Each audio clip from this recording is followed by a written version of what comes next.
ကျေးဇူးတင်တယ်ဖေဖေသားသမီးများတွေတပိကျွေးမွေးကြရဲ့ယနေ့ဒီလမ်းပြကွယ်ကပေးတဲ့ကျေးဇူးတင်တယ်ဖေဖေတော်လေးပေါင်းများသွားတီစိတ်ချမ်းသာကိုယ်ချမ်းသာအသွေးဝိညာဉ်လန်းစမ်းပါလေဖေများတရားကောင်းကြီးပေးပါလေ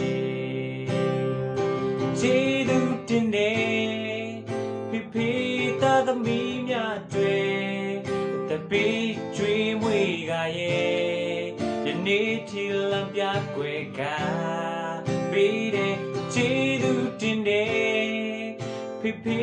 တော်လေးပေါင်းများသွားတီစိတ်ချမ်းသာကိုယ်ချမ်းသာအသွေးဝိညာဉ်လန်းစမ်းပါလေဖေများတရားကောင်းကြီးပေးပါလေဖေများတရားကောင်းကြီးပေးပါလေဖေများတရားကောင်းကြီးပေးပါလေ